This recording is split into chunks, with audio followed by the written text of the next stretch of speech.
The West had always been a land of harsh choices, but none harsher than the one made by the farmer on that fateful day.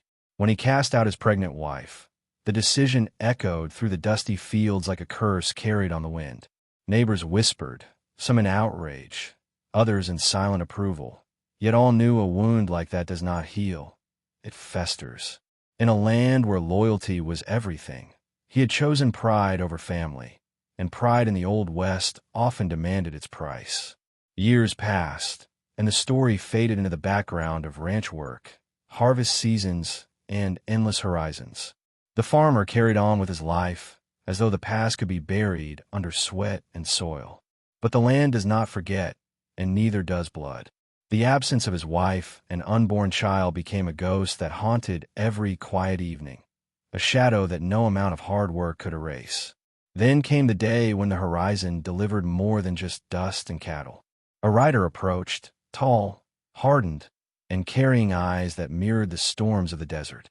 He was no stranger, though the farmer could not place him at first glance. There was something in the set of his jaw, in the way he dismounted with a weight that seemed heavier than his years. And when he spoke, his voice carried the bitterness of a truth long withheld. The son had returned, not as the child the farmer had once rejected, but as a man molded by abandonment, forged by a world that had shown him no mercy. He came not seeking comfort nor reconciliation, but with a truth as sharp as the spurs on his boots, a truth that threatened to unravel everything the farmer had built in his years of denial.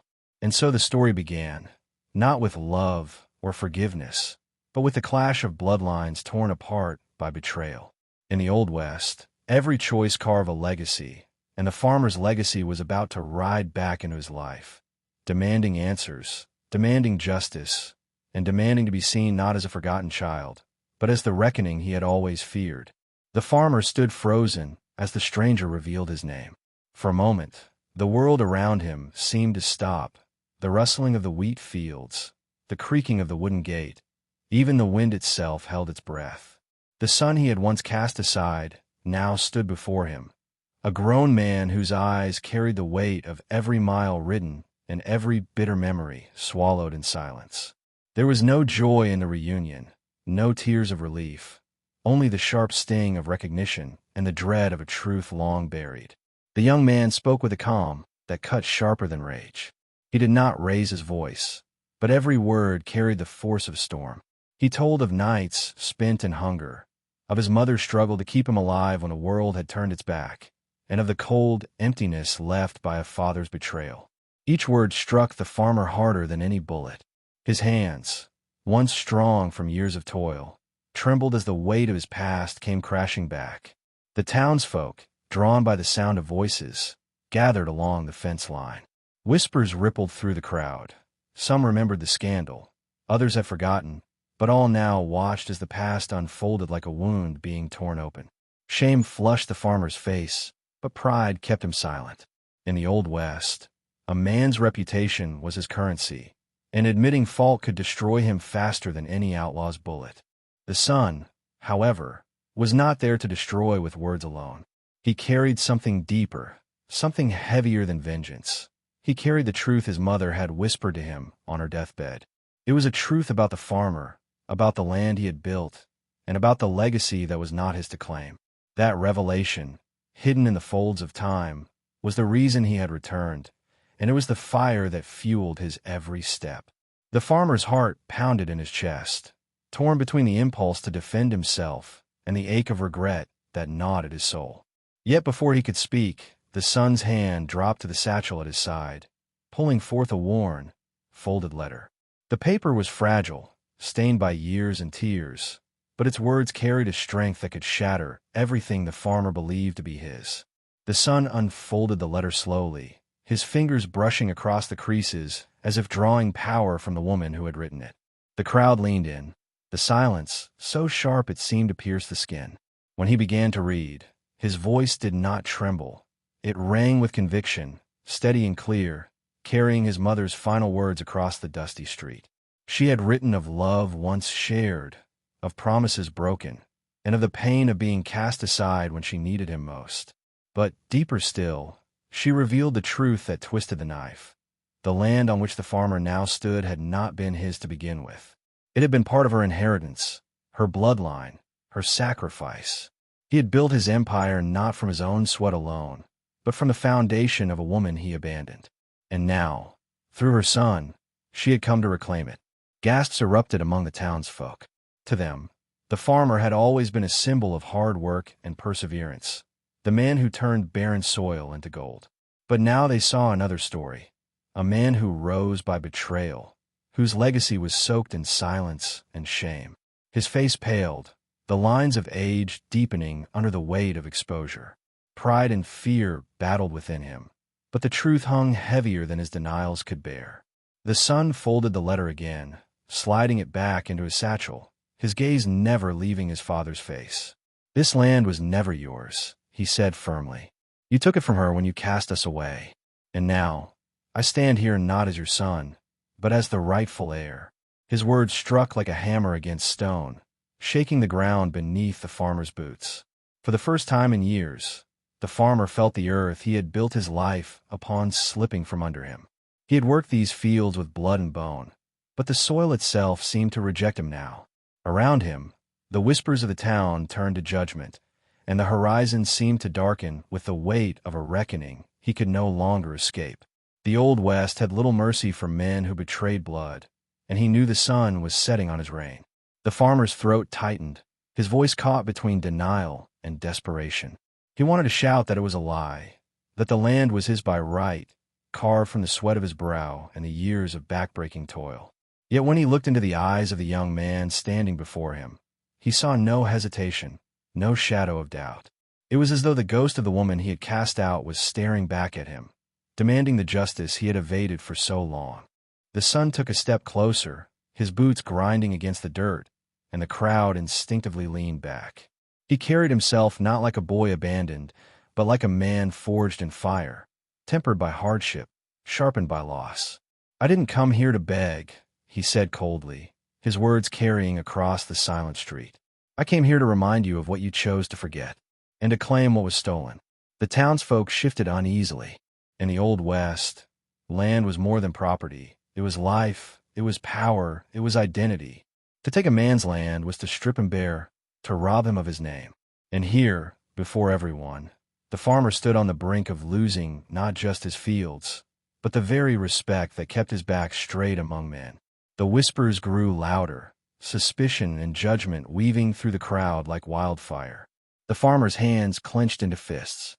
For years, he had believed he could bury the past beneath the furrows of the earth, that no one would ever unearth the truth. But the letter had spoken louder than his silence ever could. The land he thought had given him pride was now a mirror reflecting his betrayal. And in that reflection, he saw not a man of honor, but one whose legacy was built on a broken vow.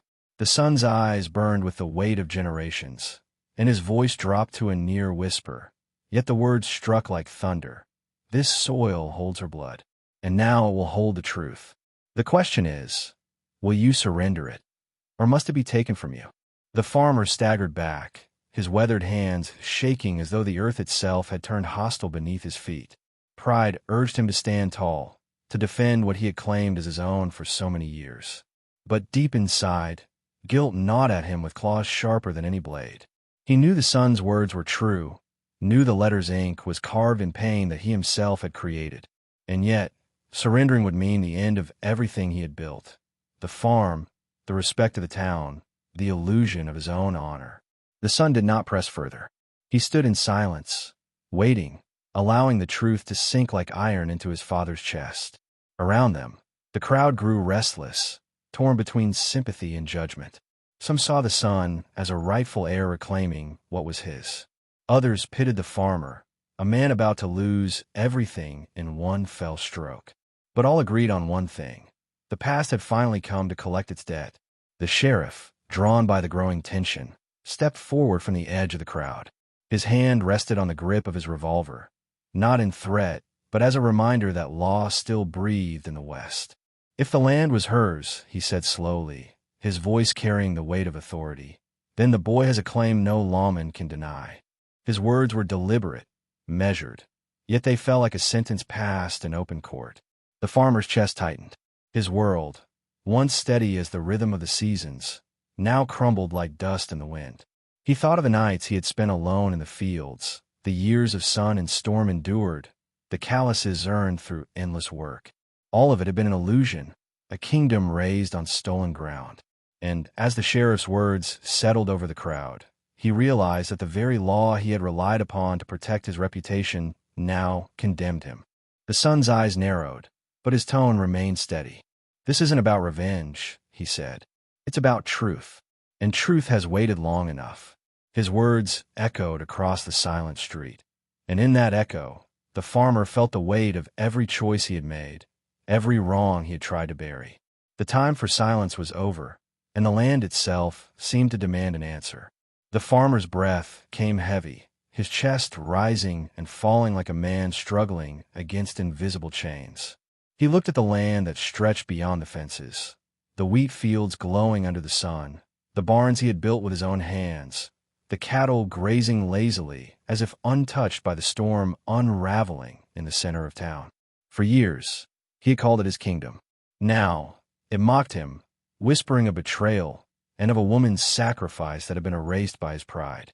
The son's gaze never wavered. His voice softened, but his words cut sharper than ever. "You built walls, barns, fences, but not a home. You had land, but no honor. You had power, but no love. My mother gave you everything, and in return, you gave her nothing but exile." Each phrase landed like a hammer against the farmer's fragile defenses, stripping him bare in front of the people who had once admired him. The townsfolk stirred, their whispers carrying judgment like a tide rising fast. Some muttered that justice was finally here, that a reckoning had come for the man they once thought untouchable. Others shook their heads, uneasy at watching a neighbor crumble under the weight of his sins. Yet none stepped forward to defend him. Not one voice rose to his side. His silence through the years had left him alone, and now the truth had finished the work. The farmer opened his mouth, but no words came. His lips trembled as if struggling to form an apology, but pride, that same pride that had cast his wife out years ago, choked him still.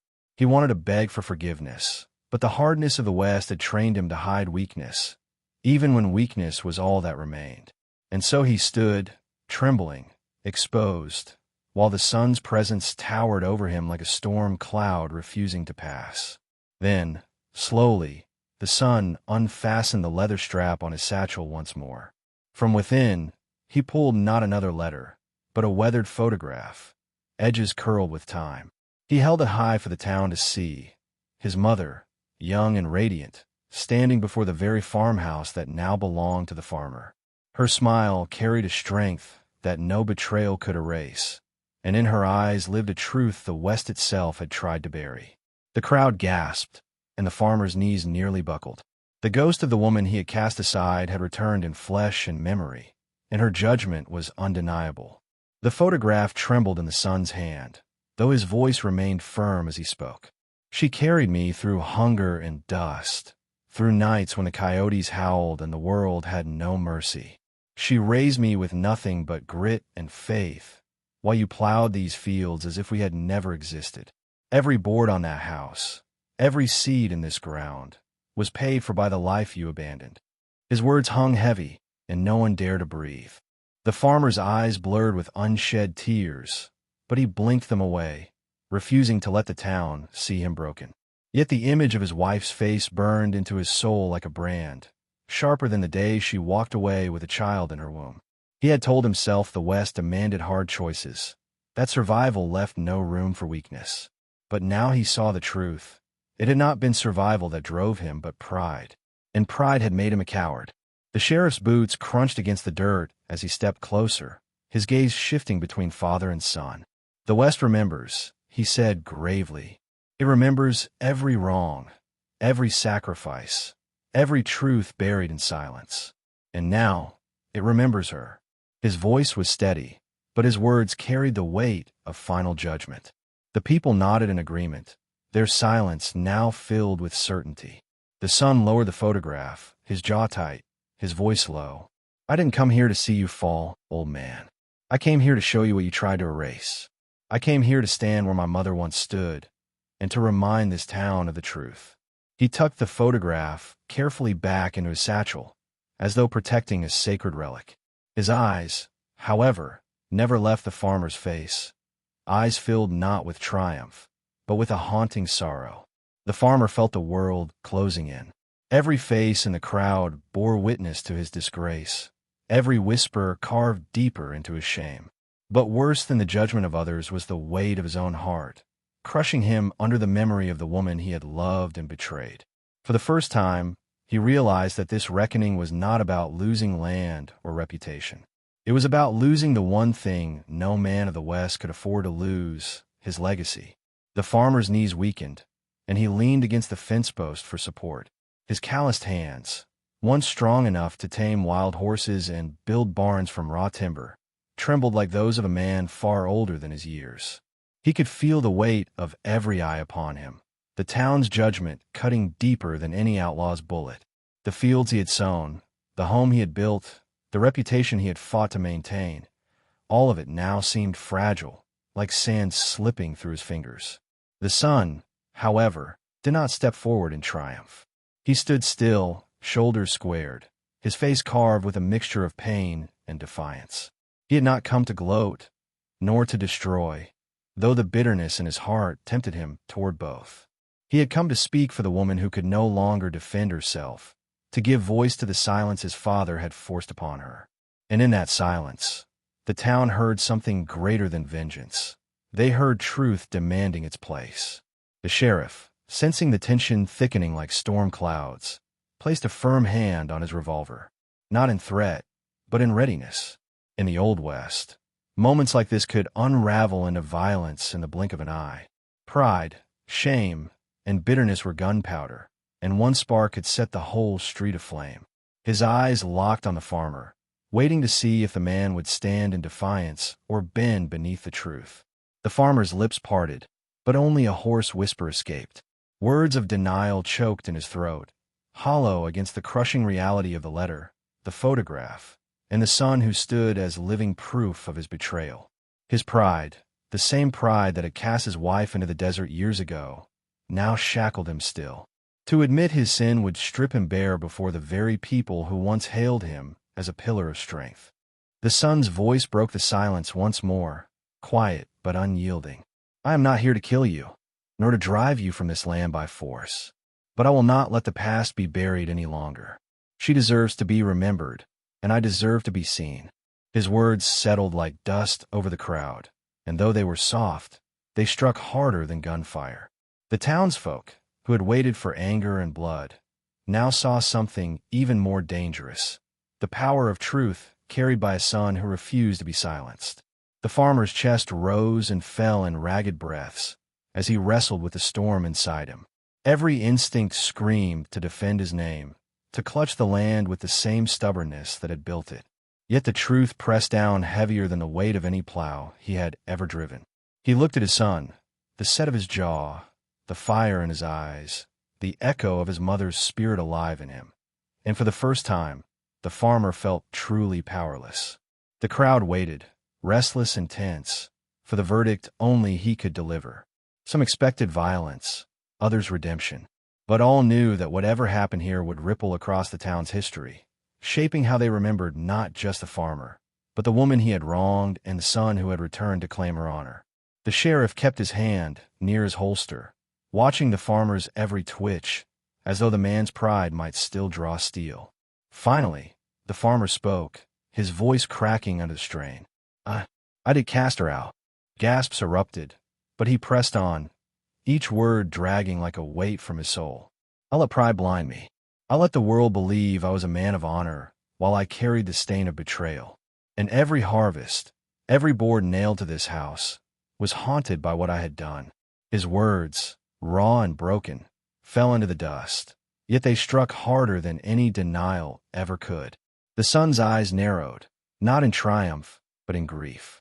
He had waited his whole life to hear those words, but they did not heal the wound. They only confirmed its depth. His mother's struggles, his own years of abandonment, could never be erased by an apology spoken too late. Yet in that broken confession, he saw something he had never expected: the shadow of remorse. For the first time, His father was no longer a figure of defiance, but a man stripped bare of illusion. The sheriff's voice carried over the crowd. The land may stay, but the truth will not be buried again.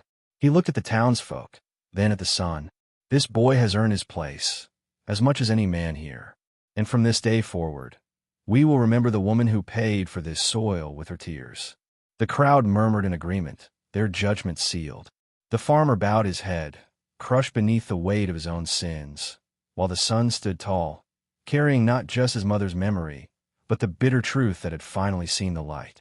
The farmer sank onto the porch steps, his frame slumped and shoulders bowed, no longer the towering figure who once commanded respect with nothing but his presence. The land around him still stretched wide, golden under the setting sun, but it no longer felt like his. Every row of wheat seemed to whisper her name, every fence post a reminder of the vow he had broken. The crowd, which had gathered in judgment, slowly began to disperse, leaving behind only silence, dust, and the heavy echo of truth. The sun remained standing, his silhouette dark against the fading light. He had expected anger, perhaps even a fight that would end with blood spilled in the dust. Yet what he found was something different, the hollow side of a man broken, a father stripped of pride. And though bitterness still burned in his chest, it mingled with something unexpected, pity.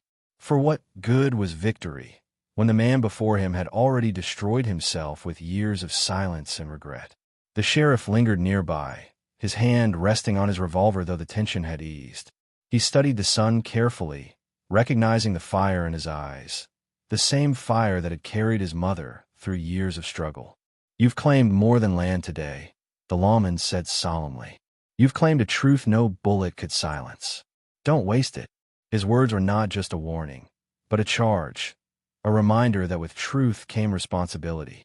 The son nodded slightly, though his jaw remained clenched. His life had been marked by absence, his path carved by betrayal, and now he stood at the threshold of something larger than vengeance.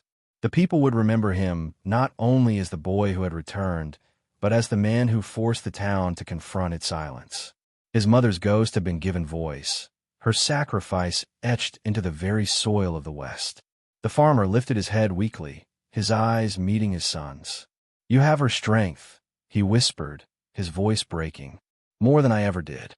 The words fell like fragile glass, but they carried the weight of an admission the son had waited his whole life to hear. Yet even in that moment, he knew strength born from abandonment was not a gift, but a wound. And some wounds, no matter how deep, never truly healed. As night fell, the town settled into a restless quiet, the kind that lingers long after gunfire fades.